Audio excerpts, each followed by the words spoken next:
Sejauh ini Bapak melihat saya banyak menangis di sosial media, tapi bukan di sosial media saja, tapi di rumah juga saya ikut nangis terus, Pak. Saya bingung, Bapak bilang tidak mematikan. Itu hitungannya 40% loh, Pak. Dari gross? Dari gross. Kalau benar, Pak. Tapi ini saya sudah nulis semua ini biar Bapak tahu. Ini langsung to the point aja, Pak. Pajak Dispenda itu 40%. Belum lagi ketambahan pajak karyawan PPh 21. Ini tarif progresif ya, Pak. Maksimal itu 15%. Bapak, total dulu deh gitu. Bener 40%, 75% apa 100%. Terus pajak badan nih, ada PPh 25. Ini untuk PT. Ini pasti dianjurkan setiap bulan.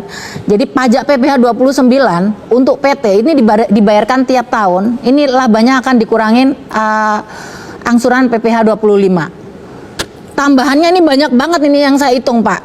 Ini pendapatan bruto aja 4,8 miliar sampai 50 miliar. Ini PPh badannya 11%. Di atas 50% 22%. PPN untuk pembelian barang dari vendor, ini biasanya kan kita juga datengin barang-barang juga. Itu kena juga, Pak. Sejak 1 April 22 tahun kemarin itu 11%. Bapak hitung dulu deh.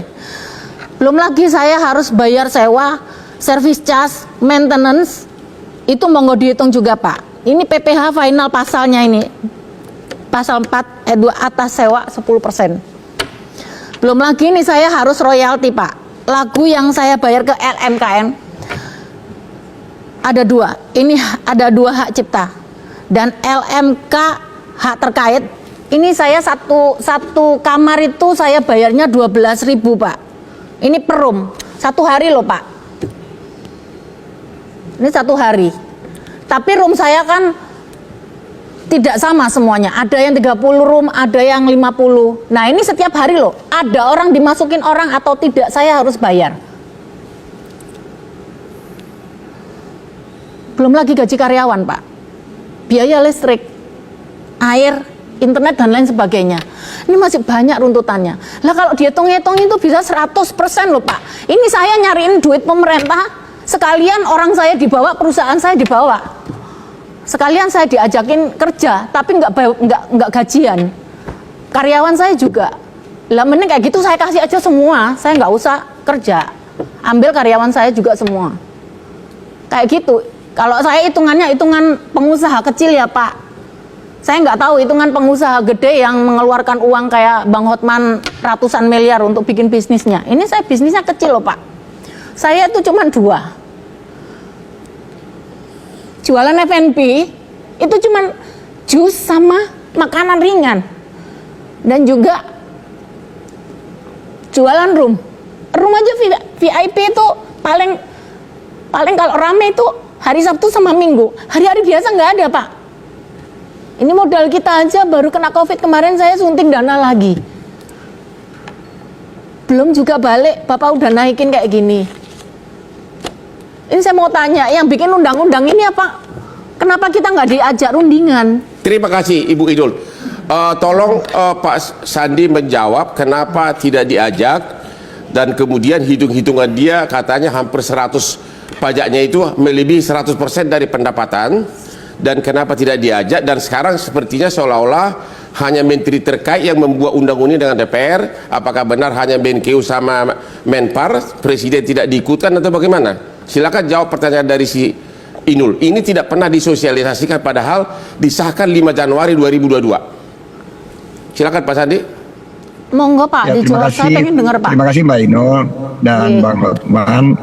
Pertama-tama tentunya saya simpati sekali karena selagi pandemi banyak sekali cerita-cerita seperti yang Mbak Inul sampaikan, di mana usaha harus tutup, banyak yang di PHK, kehilangan pekerjaan, dan ini mayoritas di industri pariwisata dan ekonomi kreatif ini adalah para pengusaha kecil, justru UMKM skalanya.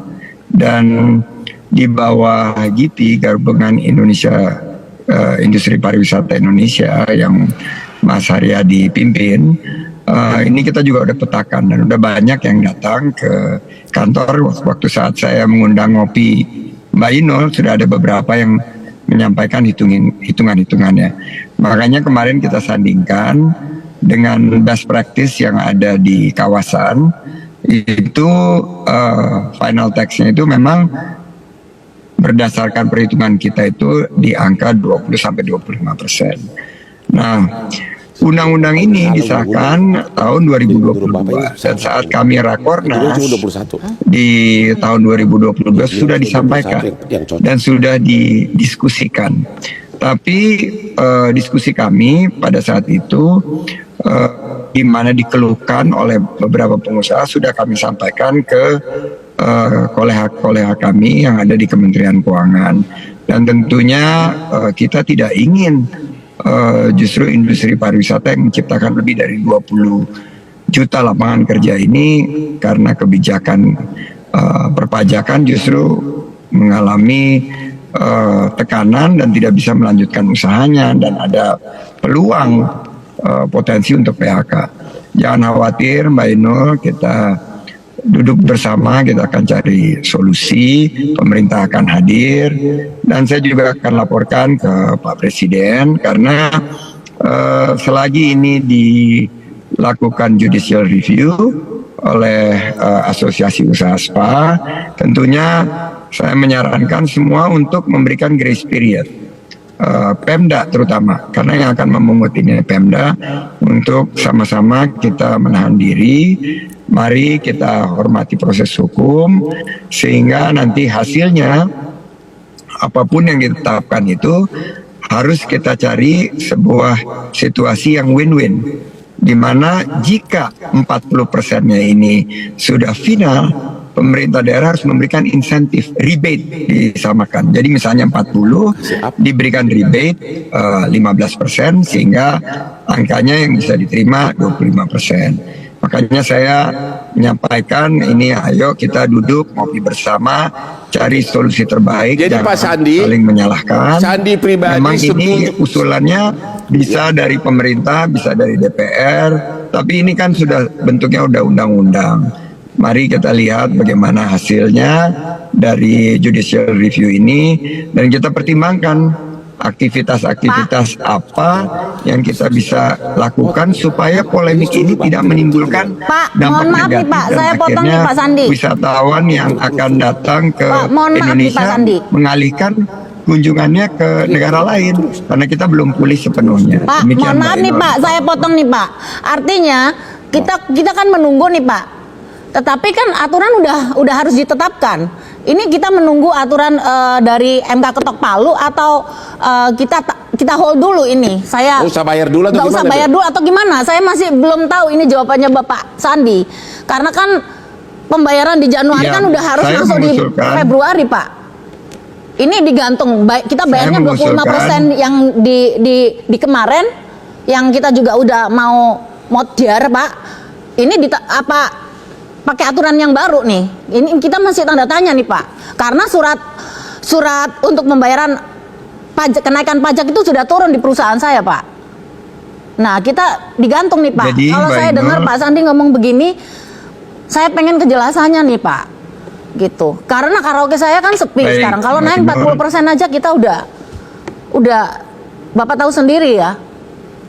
Nah ini gimana nih solusinya Pak? Baik. Ini kita bayar 25% apa kita tetap melanjutkan yang 40% sambil nunggu ketok palu MK atau keputusan Presiden? Baik. Pak. Jadi Mbak intinya Inul, tunda atau tidak itu loh. Mekanismenya yang saya usulkan adalah Mbak Inul mengajukan keringanan atau pengecualian, dan itu ditujukan kepada pemerintah daerah tentunya, dan nanti kita akan fasilitasi di mana pemerintah daerah juga tidak akan memiliki keinginan untuk mematikan usaha yang selama ini memberikan pendapatan bagi daerah. Dan kita udah pastikan bahwa kewenangan pemerintah kabupaten dan pemerintah kota ini kita akan fasilitasi, karena ujungnya ya tentunya kita harus memberikan keberpihakan kepada para pengusaha. Oke, kita harus break dulu Pak. Kita harus break dulu. Tolong Pak, Bapak tunggu satu segmen lagi.